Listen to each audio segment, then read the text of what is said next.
Hi everyone, we are pleased to welcome you to this new interview of 30 Minutes With. So today it's more of a conversation because we are amongst us, and we are here in Santa Cruz. We just took part in a conference on China's presence in the Global South.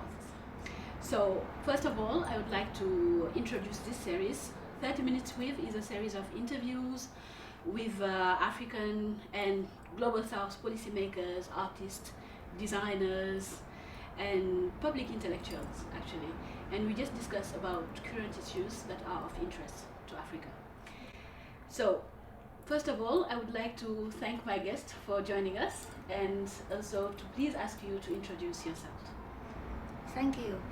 My name is Pei Yuxin. I'm from China, Guangzhou, and I'm a professor in University of Yat-Sen. And I'm also doing a lot of research on gender and sexuality issues in China. My name is Yiping. I work with international women organization called Dawn, Development Alternatives with Women for New Era. Dawn is the feminist organization founded in 1984 and working is comprised of the activists, the researchers from the economic south. The Dawn has been doing a lot of work on the varied issues related to sustainable development, women's human rights, the global and the political economy of globalization. We're also looking at the sexual and reproductive health and rights, and also interlink, across all these different themes. I'm based in Beijing, China. That's me. Great, welcome. Hi, I'm Ify. I'm a PhD student in law and economics at Maastricht, and I'm also a development consultant. Okay. Yeah. Hi, my name is Yu-Yin. I work in China as well, but I work for an international environmental foundation that gives small grants to local environmental organizations in China now. We do a lot of grassroots environmental movement support. Thank you. So we are from different backgrounds. Everyone, like you, are expert in sexuality, sexual and reproductive rights, extractive industries, and environmental issues. So maybe we could have a quick discussion, really very interactive, on how you perceive China's presence in the Global South, and what are your views on the rising presence of China in Africa or in the Global South in general, from your own perspective and from your own speciality? I actually think it's connected. Like in my city, we now have a lot of newcomers from Global South, and so our airport now is expanding, and you can see different colors in the waiting lobby, and it also kind of propose a lot of difficulties to our administration, because most people don't speak English, but now they have a lot of international guests, and they have to solve this problem. I met a lot of taxi drivers who use apps like translation, so they can talk with their guests, and also it reminds them they have to learn English. And also our transportation and hotels and restaurants have to face this challenging. And for the local residents, they started to provide apartments for international guests, and they started to learn how to interact with these people. And also we have some women who started to dating African people, and some of them married them. Is it new? It's new actually. It's only in recent 10 years. Okay. Because we have such a huge population from Africa. And so for the women who, Chinese women used to date white guys, and since 1980s, our opening door policy started by that time. But in Guangzhou, actually, in recent 5 to 10 years, women started, we can see people like a couple, a mixed nation couple, and it's always women dating African guys, but you seldom see African women dating Chinese men. And yeah, that's my observation. And also I talked to some families and asked why do you want to marry African people? Because actually I have to say traditionally maybe parents are not so open, and a lot of parents try to stop their daughters to dating African guys. And but all the women's answer is said, I date him for love, or I marry him for love. Yeah, and so I asked, but some people comment like that because actually African people don't speak very good English. Some people even speak French, but those women speak very little English and very few French. Most of them can only communicate with very limited vocabulary. And so people's criticize is that if you cannot communicate very well, how can love exist? Yeah. That's an interesting question. Very and it's contradicting what we were discussing about, like how in Africa you will see more you will see more Chinese men and less Chinese women. That's what we were discussing. So how do you think these two interlinks? Like in China, it will be more African men and Chinese women. While in Africa, you have more Chinese men and less. Yes. I think that's just I really like your observation because I think this gives us different perspective to respond to your question. Because I think the question we asked is very important because it directs us how we think about the whole issue, our perception, where our perception goes. If you ask a question like China's presence in Africa, you were focusing on the capital flow, the migrations and investment. But when we ask the human being, as Professor Pei had said, it's not about China's presence. Actually, it's the African presence in China. And I think there's also bring the topic of the interaction. Not only see the economic, the corporations, the investment, the capital flows, the business, the trade. You see human being here. This marriage, intimacy.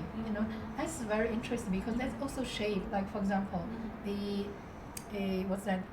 gender, idea about in China. It also changed our mentality, perceptions about gender relationship, masculinity, your identity, national identity. So it's how African actually also change us. How the way that we think. But of course, the dominant narrative in the China global South is about China going out, investment, trade. This does exist. This is the majority part of this. But I think we should not undermine or sideline the human. And why do you think the focus has been more on the economic and so on, and not on the gender sexuality aspect?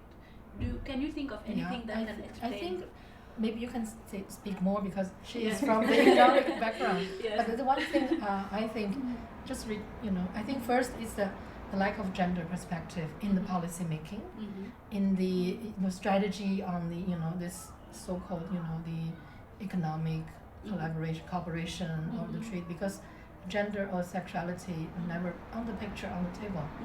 So that's why I think is a lacking of this topic, lacking of discussion, but doesn't mean it's not important or doesn't exist. Because for example, when the Chinese company invest in other southern countries, you will see they will bring their own workers, but those workers as you said, why there's so many Chinese men and why there's so many African men. I think first it's gender related because men have more mobility than women, because women usually left behind, taking care of children.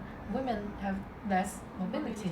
That's when men have more resources, because only people who have resources, and social capital and financial capital, they can move to the other country. So I think that's gender related. Of course, you can speak about you have the perspective. To pick up from where she left off, I think from the African perspective, one of the reasons why we haven't delved into the gender part is that China-Africa has been framed, the dialogue has been framed that is it good or bad? And that question hasn't been answered yet. So we haven't gotten to the point where we're saying what are the realities of Chinese participation in Africa, what are the impacts, that sort of thing. We're still trying to say, is this good, is it bad? Until we get out of that and begin to say, okay, what is happening, what are the drivers, what are the trends, what are the processes by which these things are happening, then we can integrate this into the talk about China and Africa. So that's just to add to what you were saying. It's interesting in the sense when I was comparing my work, like we often think like those investments have a lot of impact, and this impact on peoples, but peoples, they're different, right? They're especially even the communities, like when women, older, younger, they all actually impact very differently, and it's not just about like what happened outside, but also what happened inside China. All these industrial developments coming up, it's all very similar. If you really compare when China going out, the peoples who are impacted, and also Chinese domestic investments. And another interesting observation is the company, how they behavior when they're going out invest, and also when they're doing domestic investments. And often that quite linked to how Chinese economic models have linked that business and governments are very closely linked to do all this business or this economic development. So when they're going out to Africa, they also think we need to really contact to the link, have this very good relationship with the local government, national government, and trying to neglect what the community needs in terms of non-intervention or non-interfere of the domestic affair. So that case caused a lot of struggles at local level. But I definitely think that kind of struggle have its own gender perspective in different culture, because China have its own culture, and that shapes the gender issues, gender and sexuality. When you go out like African, I believe different African countries have its own culture as well, and that also change the gender and sexuality perspectives. Yeah, and that should be studied in depth. What's really happening. Yes. It's very interesting. And how could we just go out of this dichotomic view, good or bad, and start to integrate this gender and sexuality approach, as you were saying? How can we, as researchers, activists, and so on, try to bring this perspective in the debate? Because you were saying, for example, how you were discussing with with Chinese, you were seeing Chinese men in Africa. They are saying they don't want to be with African men. I don't know if it's just anecdotic, or if you can just tell us more about it. Yeah, actually, I interviewed several Chinese men about their how do they look at African women. Why don't they want to date African women? Because they are going out studying or working in Africa, and normally they are single, and their wives probably don't go with them, and they feel very lonely in Africa, and they actually want to have some sexual encounters, but they only want to meet Chinese girls instead of African women. So I asked them why. It seems like African women like Chinese men. Yeah, and they said, first of all, they feel like African women's bodies kind of very strong. It looks African women looks much more stronger than Chinese women, and traditionally Chinese men like women smaller than them. Yeah, and also they feel it's kind of in their standard of beauty. They like lightness color. Yeah, and also they feel like they want to. They didn't say it, but I feel like they. In our sex culture, men is very active, but the women is kind of waiting for men, they pursuing them, and women is much more obedient to men. So you think African women are less obedient than yes, Chinese women? yeah, That's interesting. Yeah, because a Chinese man tells me a story when he's visiting a village. A woman said, "Don't go, stay with me tonight." Yeah, and he feels flattered, of course, but of course It's a cultural shock. yeah, it's a culture shock. Yeah. So beyond the sole issue of taste, maybe there is the whole definition of femininity and masculinity that's there. Yes. So what should a woman look like and what should a man do or look like plays? That's very interesting because from what you described, the Chinese men, they feel their masculinity was threatened as African women. Yeah. So they feel like really scared, intimidated by this strong African women image. Yeah. I think it's really interesting because in China we're trying to challenge this masculinity without success. Now I think even succeed, challenge them. But I don't know how they handle this, but I think it's a good start.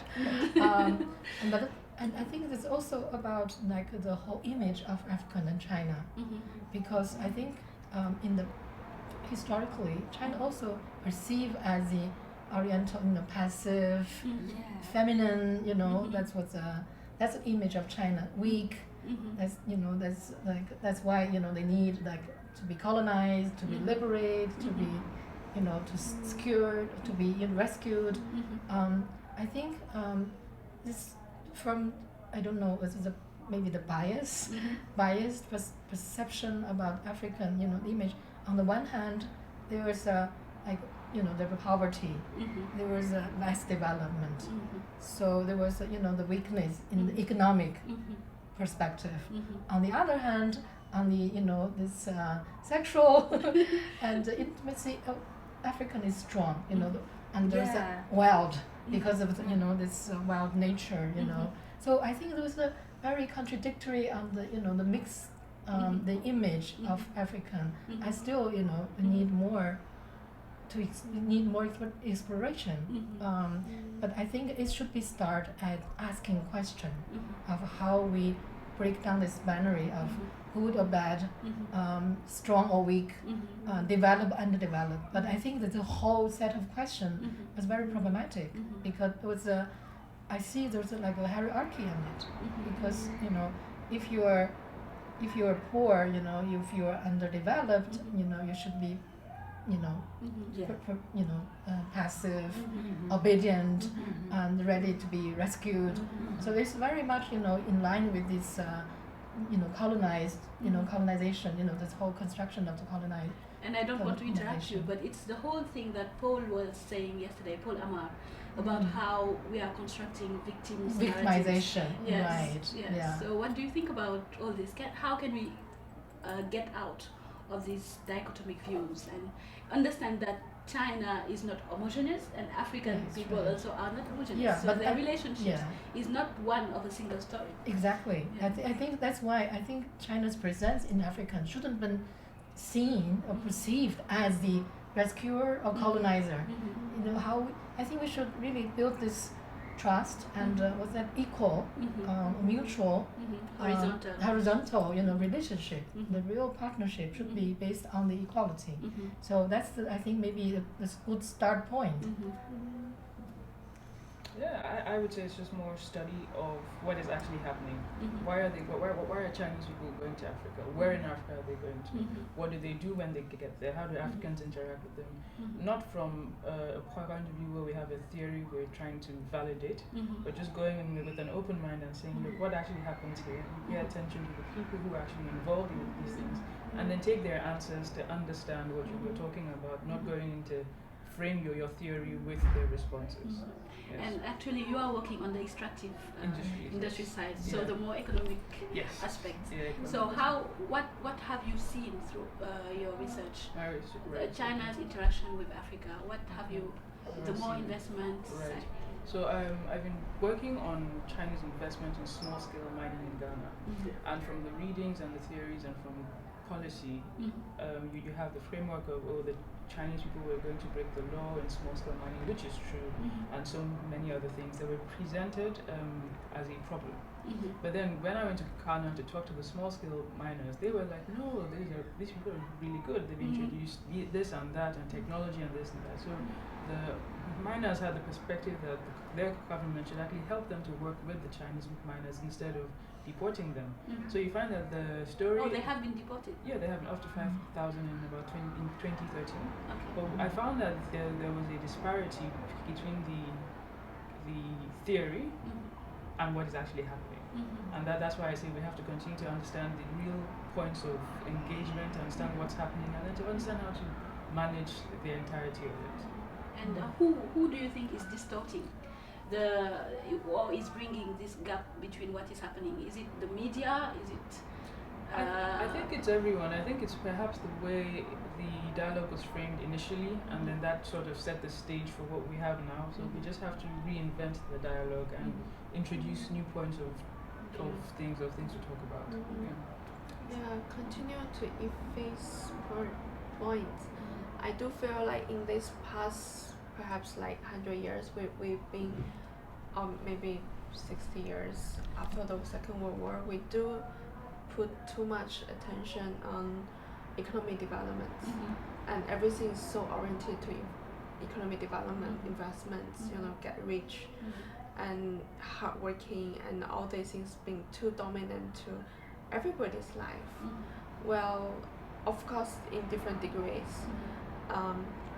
And we kind of lost other parts, like, spiritual or, social interaction, sexuality, being all kind of things have been put at minor as not important.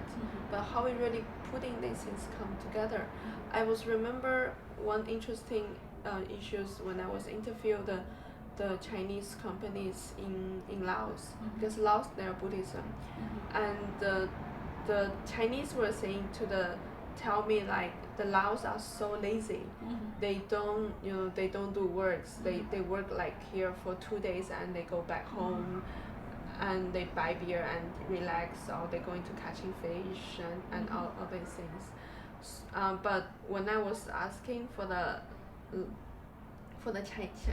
Laos, like how you think about the Chinese, they're saying like, they're so gritty, they work like day and night, and they never know what is a stop. And then from my context, I realized like we have so many different cultures, and Chinese have been pushed in that way, especially after Republic,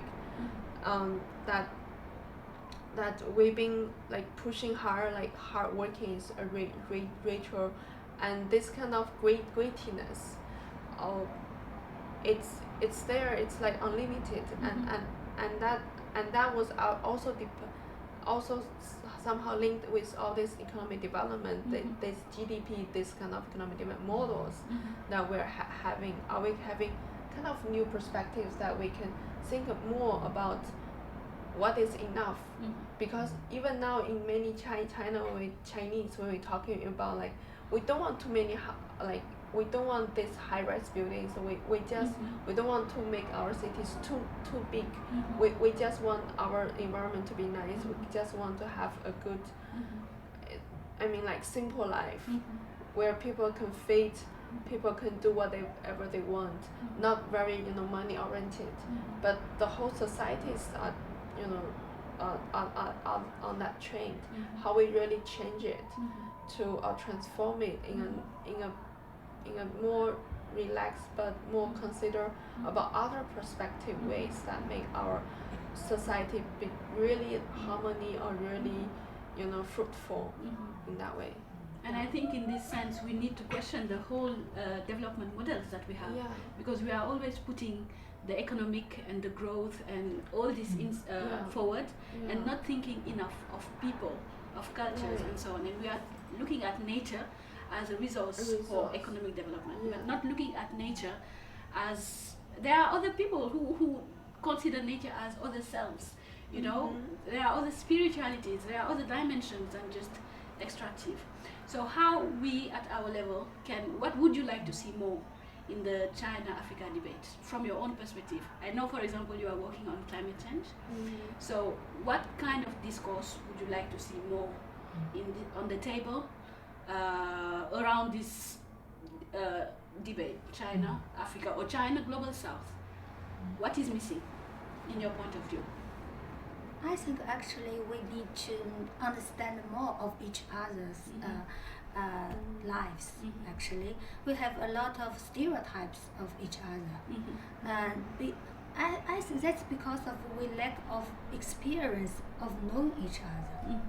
And I always do my work from a gender and sexuality perspective. So in this area, I'm thinking actually Chinese people have a misunderstanding of African sexuality.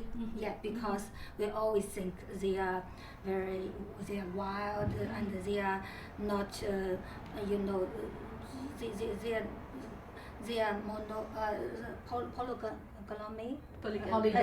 polygamy, and they like to have sex but don't have responsibilities. Those kind of misunderstanding happens, and also a lot of stories actually exaggerate this kind of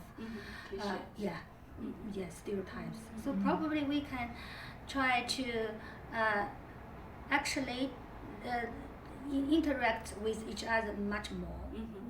And it happens now because some people started to date each other, and to marry each other. It's a good way to learn from each other. And just before going to Yiping, what he's saying is important in the sense that because we are not knowing what is happening from others' perspective, we are not framing the debate very well.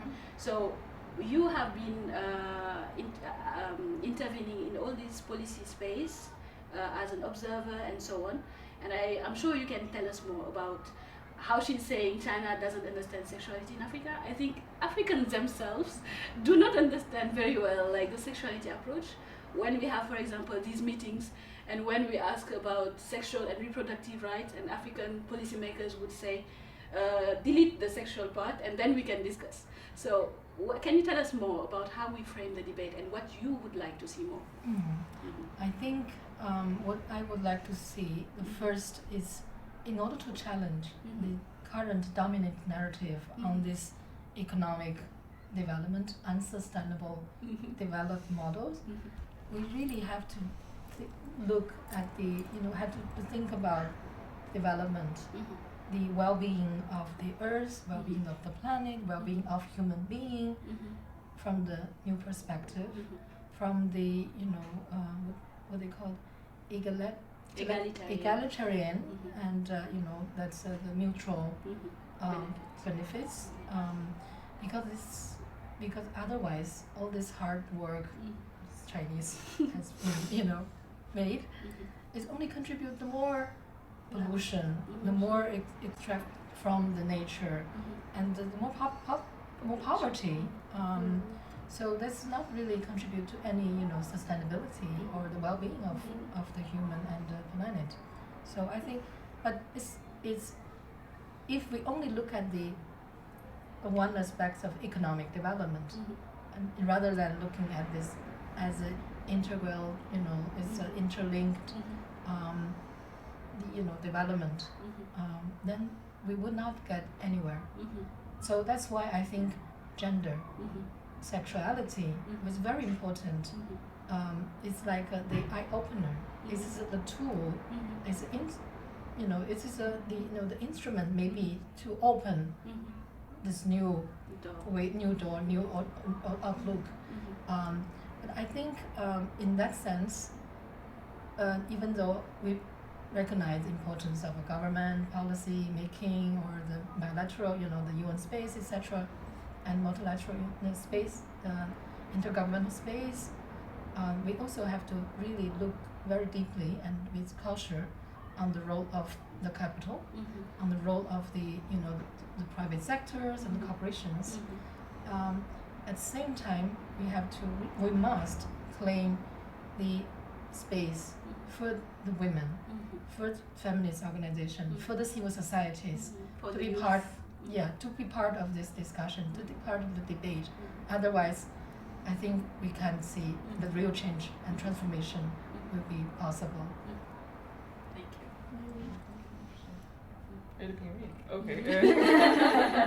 So I completely agree that we have to have a more pragmatic approach, in the analysis of China and Africa, or the global south in general. We have to understand what's really happening.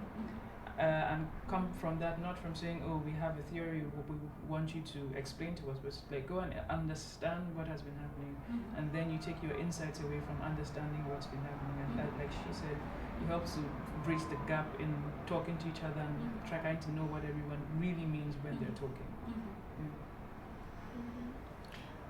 To me, I feel under the new perspective, like climate change or what really happened for the earth, the environment, can be a new channels to talk about what we mean by holistic development, not just about economic development, and that holistic development can including all this gender, sexuality, environment, and all these things should be all integrated together, and how we really bring these new perspectives to let people know, like we are not the way how we get money.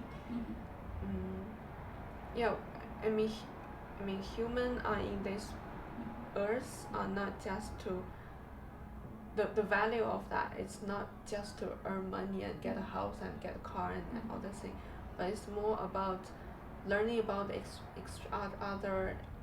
learning about the earth, the nature, trying to experience all these wonderful things on the earth, and not destroy them, and also respecting each other. Learn about that.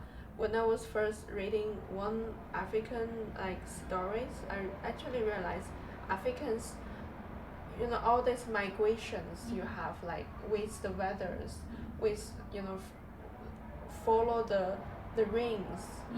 Actually, it's a way how you adapt to this kind of climate. How that being, so Africans can have a fertile way of living by migration, by all this exchange, all these things,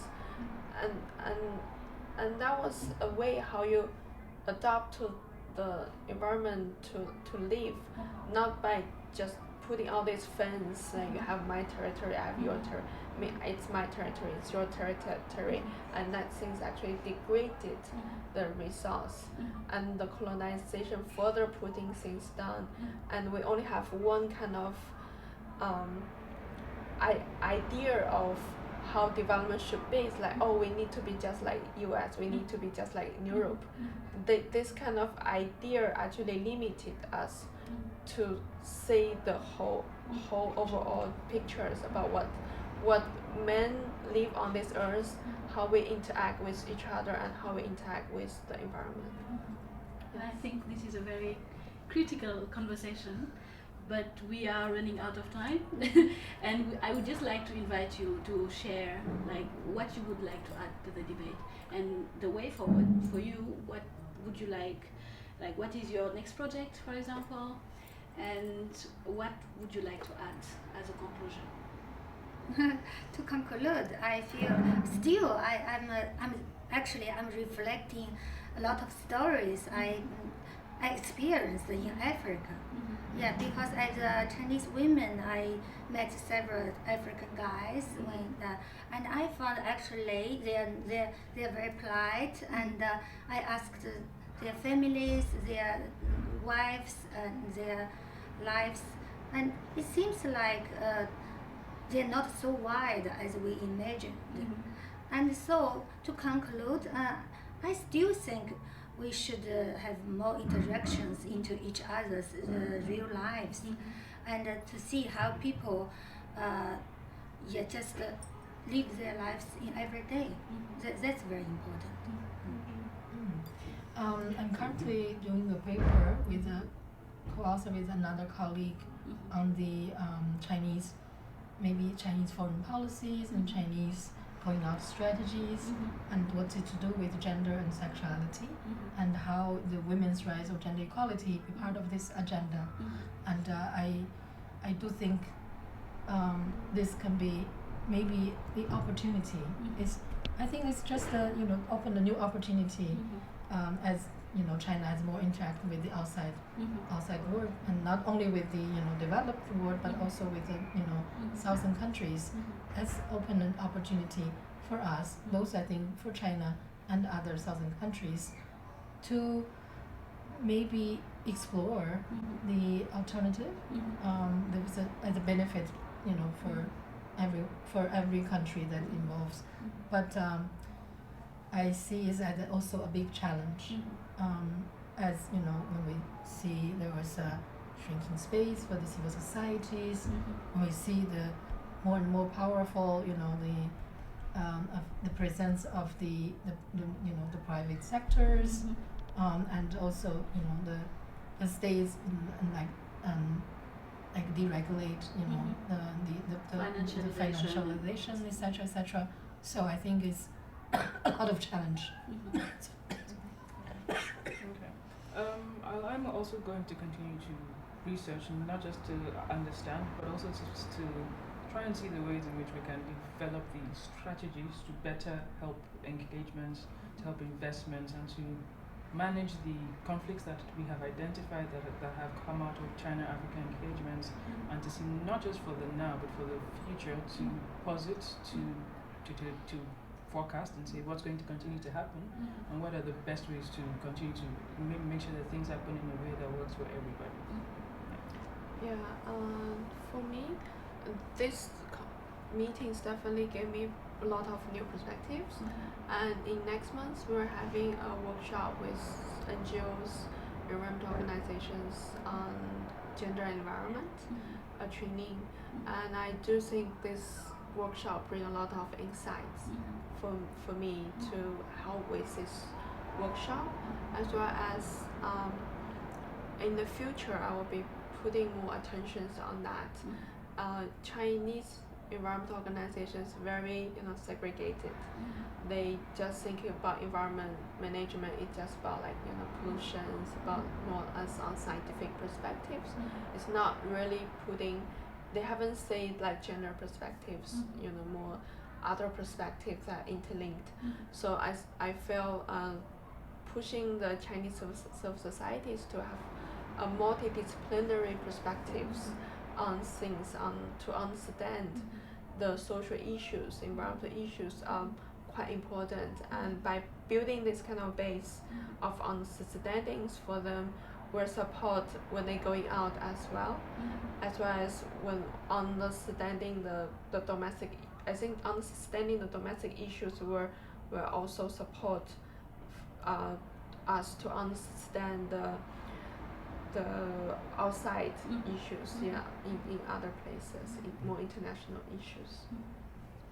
I would like to thank you all for having this conversation with me, and I think I learned a lot, and all of us, we came out of this conference very rich, I think, and what we can take with us is that we need to go beyond the either or lens. It's not only economic or only gender, only sexuality. It's all the same aspects of the same issues. It's all the issues of the same aspect, and we need to have this holistic view, as you were saying, and we need to integrate to understand each other and not to talk past each other. So thank you very much. Thank you. I hope you all have a safe trip back, and I hope we stay in touch. And just if we can finish with this view, I think it's worth capturing. Yes, we should all go to the Yeah, back. the view is so nice, and thank you everyone.